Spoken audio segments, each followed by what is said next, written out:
Hi guys, मैं हूं जितेंद्र चतुर्वेदी और मैं स्वागत करता हूं आपके अपने YouTube channel Chaturvedi English classes में। तो दोस्तों, आज मैं फिर आप लोगों के सामने एक टॉपिक के साथ उपस्थित हुआ हूं। इससे पहले मैं आप लोगों को बता देना चाहता हूं कि यदि अभी तक आपने मेरा चैनल सब्सक्राइब नहीं किया है तो प्लीज़ आप सब्सक्राइब कर लीजिए और बेल आइकन आप प्रेस कर दीजिए। तो टॉपिक को आगे हम कंटिन्यू करते हैं। हमने आपको सिंथेसिस में सिंपल सेंटेंस पढ़ा दिया था और उसके बाद मैं कंपाउंड सेंटेंस पढ़ा रहा था, जिसमें मैंने आपको कोऑर्डिनेटिंग कंजंक्शन का यूज़ करके कैसे 2 और मोर सिंपल सेंटेंसेस को कंबाइन करके एक कंपाउंड सेंटेंस बनाया जाता है, जिसमें मैंने आपको क्यूमुलेटिव और अल्टरनेटिव 2 कंजंक्शन पढ़ाए थे। और मैं आज आपको पढ़ाने वाला हूँ कि एडवर्सेटिव और इलेटिव कंजंक्शन का यूज़ करके कैसे हम 2 या 2 से अधिक सिंपल सेंटेंसेस को कंबाइन करके एक कंपाउंड सेंटेंस बनाते हैं, ये चीज़ हम बताते हैं। तो सबसे पहले हम आपको बताएंगे एडवर्सेटिव कंजंक्शन होते क्या हैं।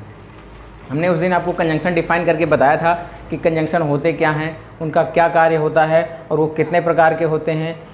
और उसमें मैंने आपको कोऑर्डिनेटिंग कंजंक्शन बताया था, जिसमें हमने 4 प्रकार के कोऑर्डिनेटिंग कंजंक्शन बताया था और हमने चारों प्रकार को डिफाइन करके बताया था कि ये चारों क्या होते हैं, कैसे होते हैं। तो आज मैं एक बार फिर से जिस कंजंक्शन के थ्रू हमको कंबाइन करना है सेंटेंस को, उस कंजंक्शन को मैं एक बार फिर से बता देता हूँ।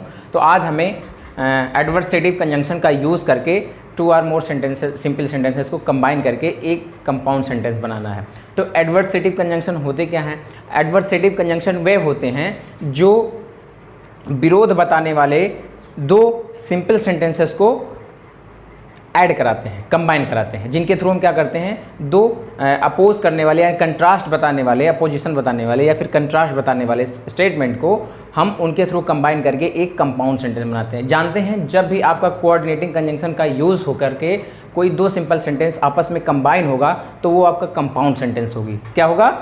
कंपाउंड सेंटेंस होगा। तो इसीलिए आज हम आपको बताने हैं एडवर्सेटिव कंजंक्शन। हमारा क्या है आज का topic? Adversative.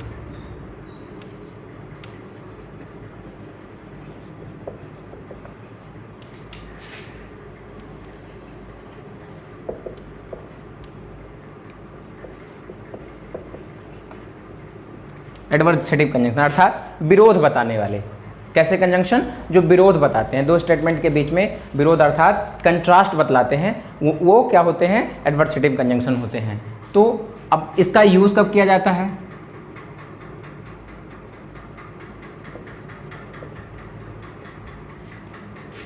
This conjunction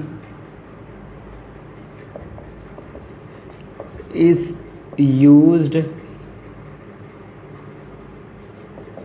to express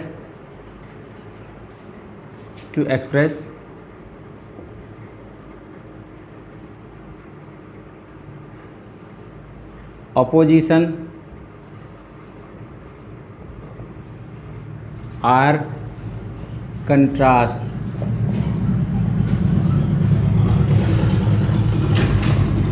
between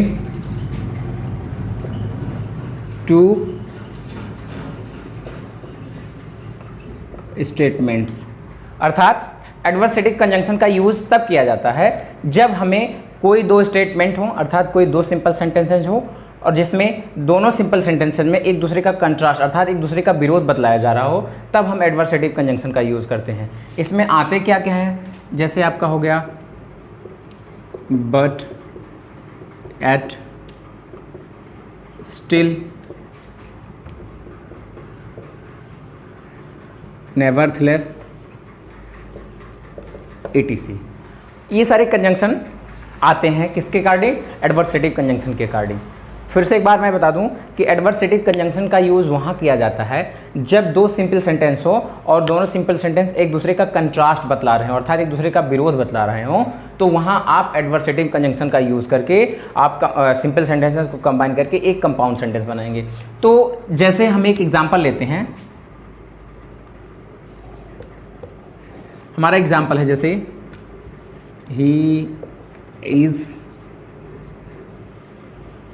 poor, he is honest. अब देखिए दोनों सेंटेंस आप पढ़ेंगे, he is poor, he is honest. दोनों सेंटेंस में कंट्रास्ट है। क्या है? कंट्रास्ट है। पहला कंट्रास्ट ये है कि वो क्या है? गरीब है। और दूसरा क्या है सेंटेंस? ही इज़ ऑनेस्ट, वो ईमानदार है। अब देखिए कंट्रास्ट ये है कि वो गरीब होते हुए भी ईमानदार है। अर्थात जहाँ तक बात की जाए, जहाँ तक सोच की बात की जाए, तो जो लोग बहुत ही ज़्यादा गरीब होते हैं, शायद हो सकता हो उनमें ईमानदारी ना हो, अपने पेट पालने के लिए वो बेईमानी भी कर सकते हैं, लेकिन किसी एक पर्टिकुलर की बात की जा रही है कि वो अगर गरीब है तो वो ईमानदार भी है। तो कहीं ना कहीं दोनों सेंटेंस में कंट्रास्ट है, अपोजिशन है, इसलिए इनको हम कंबाइन करने के लिए हम किसका? एडवर्सेटिव कंजंक्शन का यूज़ करेंगे। तो जब हम कंबाइन करेंगे तो हमारा सेंटेंस क्या बनेगा? He is poor but he is honest. ये हमारा क्या हो गया? एडवर्सेटिव कंजंक्शन हो गया। अगर हम कोई और कंजंक्शन का यूज़ करके इसको ऐड करें एडवर्सेटिव में ही, तो हमारा कैसे? और मान लीजिए हम येट का यूज़ करते हैं, he is poor yet he is honest. वो गरीब है फिर भी वो क्या है? ऑनेस्ट है। वो गरीब है फिर भी ऑनेस्ट है। वह गरीब है लेकिन वो क्या है? ऑनेस्ट है। बात एक ही हुई कि देखिए दोनों में कंट्रास्ट है, तो हमने एडवर्सेटिव कंजंक्शन का यूज़ करके कंबाइन कर लिया। तो ये हमारा क्या हो गया? एडवर्सेटिव कंजंक्शन हो गया। एडवर्सेटिव कंजंक्शन का यूज़ करके दो सिंपल सेंटेंस को ऐड करना हो गया। हम और एग्जाम्पल लेते हैं।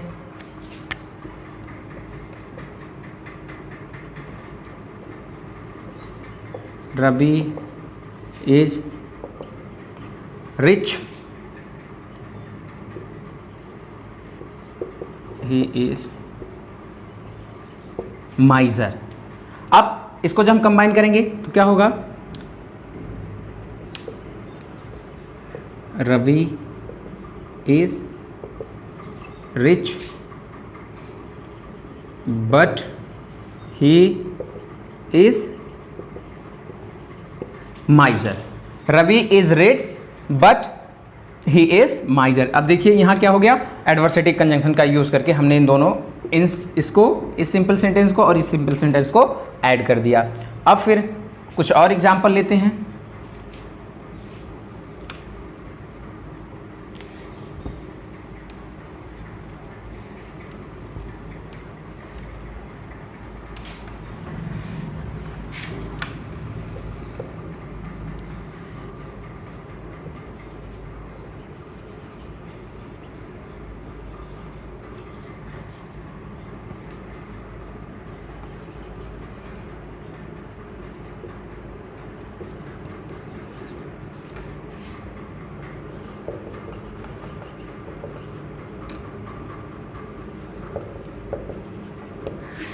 He worked hard in the examination.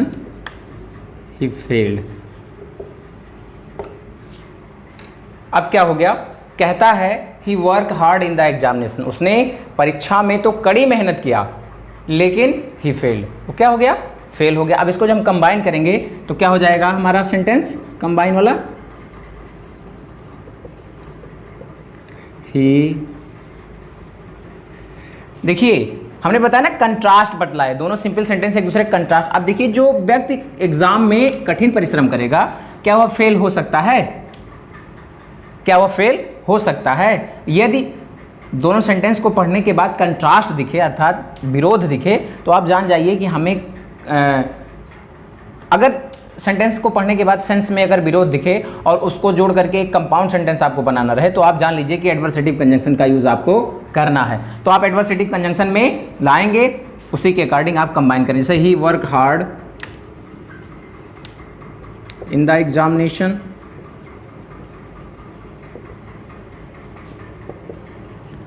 But he failed, but he failed. ये आपका कंबाइन हो गया सेंटेंस। अगला एग्जांपल एक और लेते हैं जो अभी मैं नेवरथलेस से इसको कंबाइन करता हूं। अगला सेंटेंस है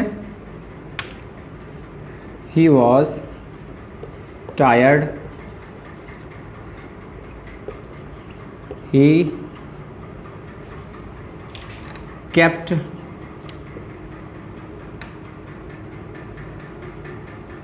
on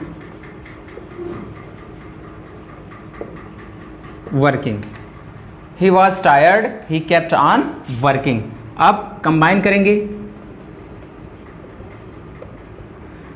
करेंगे, तो हमारा कैसे बनेगा? He was tired, nevertheless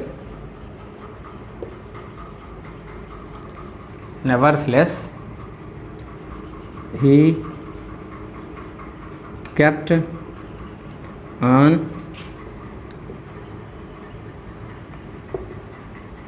working. तो इस प्रकार से हमारा एडवर्सेटिव कंजंक्शन का यूज़ करके हमने 2 और मोर सिंपल सेंटेंसेस को कंबाइन कर दिया।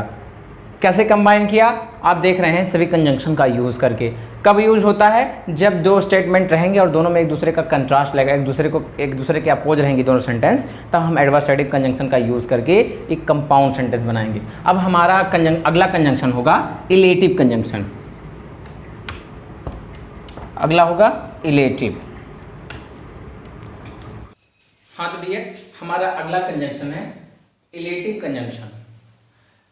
इलेटिव कंजंक्शन का यूज तब किया जाता है दो या दो से अधिक सिंपल सेंटेंसेस को कंबाइन करने के लिए, जब वो सेंटेंस एक दूसरे का परिणाम बतलाती हो, एक दूसरे का निष्कर्ष बतलाती हो, तब हम इलेटिव कंजंक्शन का यूज करके दो सिंपल सेंटेंसेस को कंबाइन करके एक कंपाउंड सेंटेंस बनाते हैं। आप जानते हैं जो इलेटिव कंजंक्शन है वो आपका कोऑर्डिनेटिंग कंजंक्शन का एक पार्ट है। तो जब भी कोऑर्डिनेटिंग कंजंक्शन का यूज होकर के दो सिंपल सेंटेंसेस को कंबाइन किया जाएगा तो वो आपका कंपाउंड सेंटेंस बनेगा।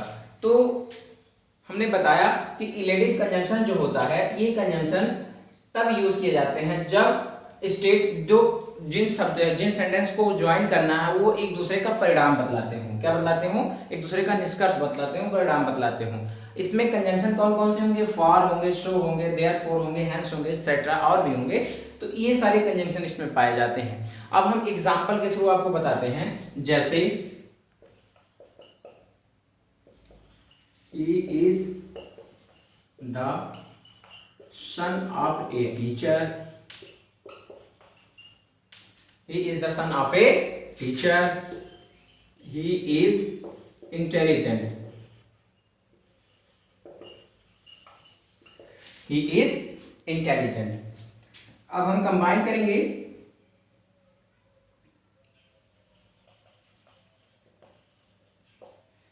तो क्या होगा? He is the son of a teacher.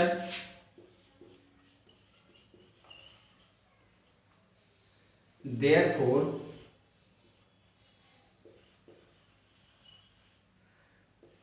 he is intelligent. Therefore, he is intelligent. अगला एग्जाम्पल हम लेंगे। देखिए यहाँ पे देयरफॉर आपका जो है वो इलेटिव कंजंक्शन है। कौन सा कंजंक्शन है? Illative conjunction. अब देखिए कहता है he is a son of a teacher, वो एक अध्यापक का लड़का है। ही इज इंटेलिजेंट, तो इसका परिणाम यह है कि वो अध्यापक का लड़का है, तो इसका मतलब वो समझदार है, प्रतिभावान है। तो इस प्रकार से इस सेंटेंस का परिणाम ये है, इस सेंटेंस का निष्कर्ष ये है। तो हमने जब दो निष्कर्ष बताने वाले सेंटेंसेस को अपन में कंबाइन किया तो वहां हमने इलेटिव कंजंक्शन का यूज किया। दूसरा क्या है?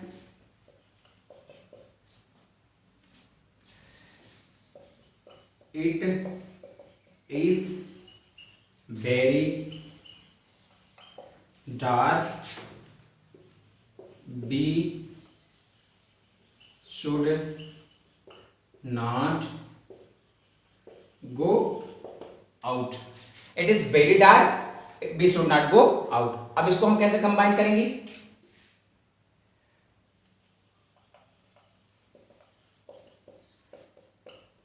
It is very dark, therefore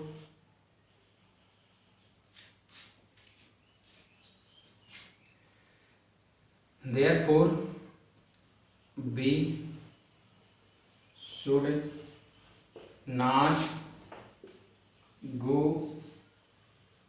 out. और एग्जाम्पल के थ्रू हम आपको बताते हैं, जैसे मान लीजिए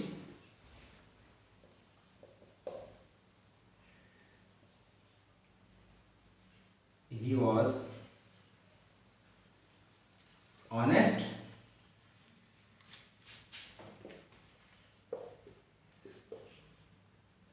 he was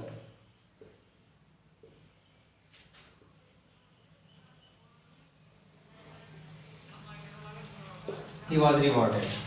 तो अब इसको कंबाइन करेंगे तो क्या होगा,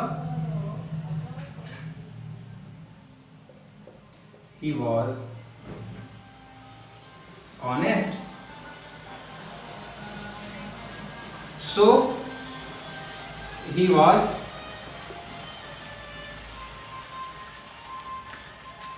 rewarded, so he was rewarded। इसका मतलब ये हो गया कि वो ईमानदार था, इसलिए वो क्या होगा, क्या हुआ, सम्मानित किया गया। हम और एग्जांपल आपको बताते हैं, इसको मिटा देते हैं यहां से, जैसे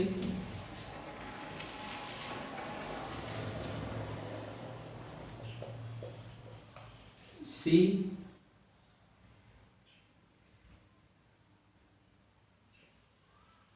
was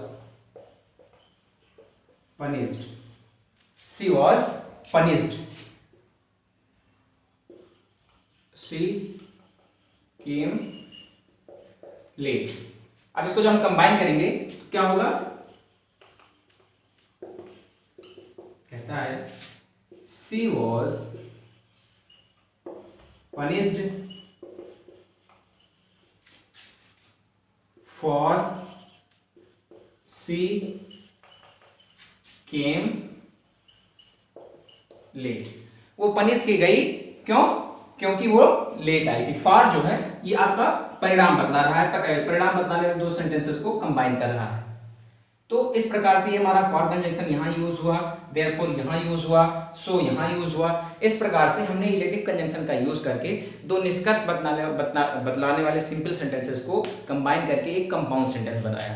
तो हमने पहले भी बता दिया है कि जैसे चारों कंजंक्शन, अगर दो सेंटेंसेस को ऐड करना हुआ तो हम क्यूमुलेटिव कंजंक्शन का यूज करेंगे, अगर हमको कोई विकल्प चुनना हुआ तो अल्टरनेटिव कंजंक्शन का यूज करेंगे, अगर हमको विरोध बतलाना हुआ अर्थात दो विरोध बतलाने वाले सेंटेंसेस को कंबाइन करना हुआ तो हम एडवर्सेटिव कंजंक्शन का यूज करेंगे, अगर हमें दो सेंटेंसेस के परिणाम को अर्थात पहला सेंटेंस दूसरे सेंटेंस का परिणाम, दूसरा सेंटेंस पहले सेंटेंस परिणाम बतलाया, निष्कर्ष बतलाता हो, तब हम इलेटिव कंजंक्शन का यूज करेंगे। अब इन सभी का यूज करके हम दो सिंपल सेंटेंसेस को ऐड करके एक कंपाउंड सेंटेंस बनाते हैं। लेकिन हम कभी कभी इंटरोगेटिव एडवर्ब और कभी कभी इंटरोगेटिव प्रोनाउन का भी यूज करके हम दो से सिंपल सेंटेंसेस को ऐड करके एक कंपाउंड सेंटेंस बनाते हैं। हम उसके थ्रू उसको भी हम आपको बताते हैं कि कैसे उसके थ्रू हम ऐड करते हैं।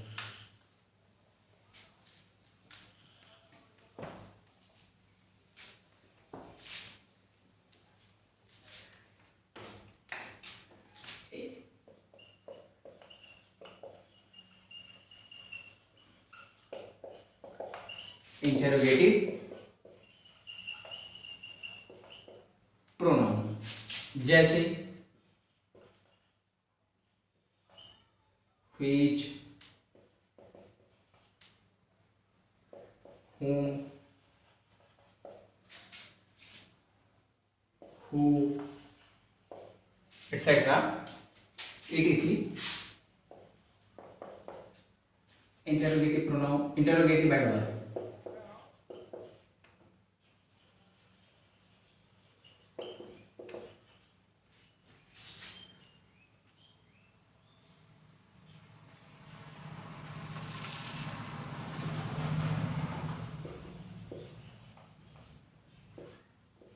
यही सब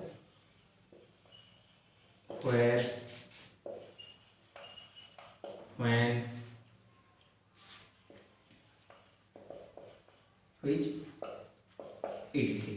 अब जैसे एग्जाम्पल के through I lived there,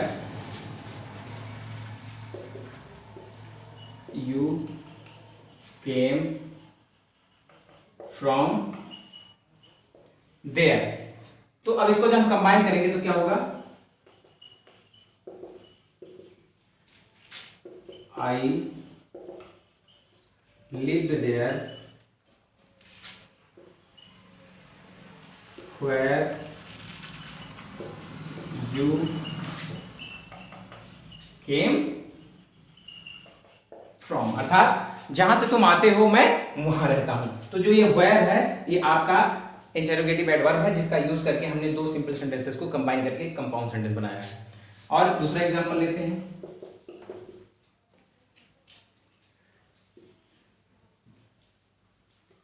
I wanted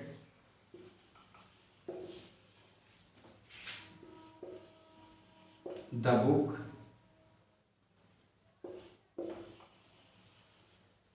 I wanted that book.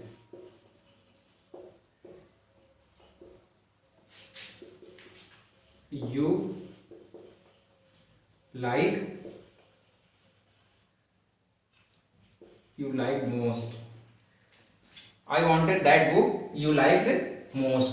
तो कंबाइन करने पर क्या होगा, I wanted that book which you liked most। अब देखिए which जो है इसका यूज करके हमने इस दोनों सिंपल सेंटेंसेस को कंबाइन कर दिया। तो ये हमारा which जो है यहाँ आपका इंटरोगेटिव प्रोनाउन का काम कर रहा है जिसके थ्रू हमने दो सिंपल सेंटेंसेस को कंबाइन कर दिया। जैसे एक एग्जांपल और लेते हैं, जैसे I know him very well,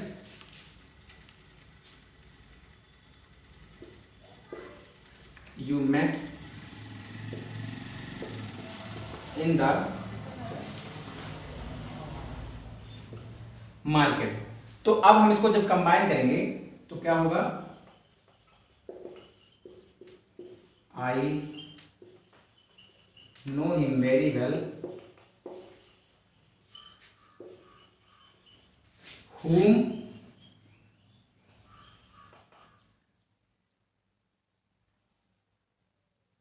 यहां हिम होना चाहिए, whom you met